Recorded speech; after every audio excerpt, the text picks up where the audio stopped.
अस्सलामुअलैकुम दोस्तों, आज हम पंजाबी की मशहूर लोक दास्तान हीर रांझा के बारे में बात करने वाले हैं। वादी चनाब के ये दो नाम इश्किया कहानी का हिस्सा और पंजाबी अदबालिया का सरमाया बन चुके हैं। हीर रांझा की मरूजा कहानी, जिसे वारिस शाह दो और दीगर शुरा किराम ने बयान किया, के मुताबिक हीर जंग के नवाब सयाल खानदान के एक शख्स चौचक की लड़की थी, जिसके हुस्न व जमाल का शहरा चारवांगालम फैल चुका था।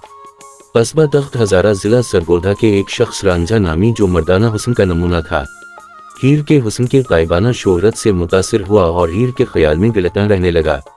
रांझा की भावजा ने एक दिन उसे तना दिया कि कमा नहीं करता मगर रोटी के वक्त 1000 हजते बनाता है, तुम नवाबी छोड़ दो वरना जंग की हीर सयाल के पास चला जा, वही अब तुम्हारी रोटी पकाएगी। घी से गोंदी हुई रोटियां उसी की खाना। रांझा अपनी 4 भावजों का तना सुनकर जंग की तरफ चल दिया। जंग बेले में सफर करता हुआ जब जंग के पास चनाब के किनारे पहुंचा तो एक आरास्ता किश्ती देखी, जिसमें फूलों की चादरें बिछी हुई थी मगर इसमें कोई आदमी मौजूद न था। रांझा थका हुआ था, वो किश्ती में दाखिल होकर घनी चाँव के शर्मीले नशे में मस्त हो गया।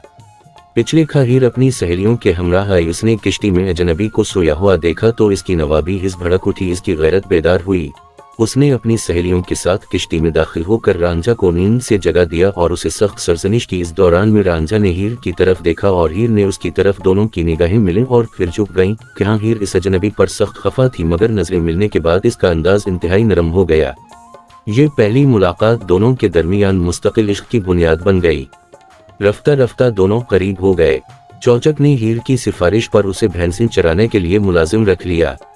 रांझा हीर की भैंसें लेकर जंगल बेले जाता और हीर घी में गोंदी हुई रोटियां लेकर उसे पहुंचाती। दोनों में प्यार इस कदर बढ़ा कि एक दूसरे में फना हो गए। हीर का चचा कैदू लनगड़ा दोनों के प्यार व मोहब्बत से आगाह हो चुका था। उसने चौचक से कहा, हीर रांझा के साथ फंसकर अपनी और खानदान की इज्जत खराब करने पर तली हुई है, लिहाजा रांझा को यहाँ से निकाल दो। चौचक ने पहले कई रोज तक कैदू की बात ना मानी। फिर कैदू एक दिन चौचक को ले गया और जंग बेले में दोनों की मुलाकातों का मुशाहिदा कराया। चौचक ने घर वापस आकर रांझा को नौकरी से निकाल दिया और हीर का रिश्ता सैदू कौम खेड़ा साकिन रंगपुर से तय कर दिया। इधर चौचक की भैंसें जो रांझा की वंजली पर मसत रहती थीं, रांझा की जुदाई में उदास हो गईं और खाना पीना दूध देना बंद कर दिया। दूसरी तरफ रांझा हीर के लिए बेकरार रहने लगा। हीर अपने महल में मज़तरब थी। हीर का निकाह सैदू खेड़े से कर दिया गया। वो हीर की डोली लेकर रंगपुर चला गया मगर वो रांझा के लिए उदास व परेशान रहने लगी। इसने सैदू खेड़े को अपना खावनत तस्लीम करने से इनकार कर दिया। हीर को यहाँ एक राजदार सहेली सहती, जो इसकी ननद भी थी, से मुलाकात करके बड़ी तक़वियत मिली। सहती भी एक शख्स मुराद से मोहब्बत करती थी मगर उन दोनों के दरमियान में भी दीवार हायल थी। रांझा हीर से मुलाकात के लिए बेकरार था। उसने एक हिंदू बालनाक को अपना मुर्शिद बनाया और उसके मशवरा से साधु बन गया। कान चिदवा लिए और जोगी बनकर भेस बदल कर रंगपुर पहुंचा और सैदू खेड़े के मकान पर सदा लगाई। खेड़ों की औरतें, जिनमें हीर और सहती भी शामिल थीं, साधु को खैरात देने बाहर निकलीं। हीर ने रांझा को पहचान लिया और रांझा ने अपना मकसूद देख लिया। रांझा ने रंगपुर में डेरा लगा लिया और खैरात के बहाने हीर का दीदार करता रहा। बिलाखिर हीर ने सहती के साथ मिलकर प्रोग्राम बनाया, जिसके मुताबिक हीर को सांप ने डस लिया। जब हीर बेहोश हो गई तो उसने कहा कि इस जहरीले सांप के डसे का इलाज इस साधु के पास है, जो कई दिनों से रंगपुर के बाहर डेरा लगाए बैठा है, उसे बुलाओ। साधु बुलाया गया। हीर और रांझा को एक कमरा में बंद कर दिया गया ताकि साधु मुनतरों के जरिए हीर को सेहत याब करे। चुनांचे सहती ने कमरा की दीवार में नकब लगाई। हीर रांझा दोनों भाग गए। सहती भागकर मुराद के पास पहुंच गई। यहाँ तक तमाम दास्तान गो या शायर करीबन मुत्तफिक हैं। बाज़ जुज़वियात में इख्तिलाफ है मगर इसके बाद के वाक़यात में शदीद इख्तिलाफ पाया जाता है। बाज़ कहते हैं कि रांझा को खेड़ों ने जंगल में पकड़कर मार दिया था।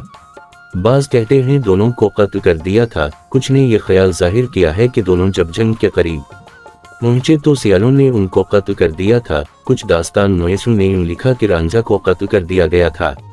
हीर अपने महल में चली गई जहां से इसकी लाश मिली। बहरहाल हीर और रांझा की कहानी के इख्तिताम पर इख्तिलाफ मौजूद है, लेकिन कहानी के इब्तिदाई हिस्से अक्सर व बेशतर शुरा ने एक जैसे बयान किए हैं।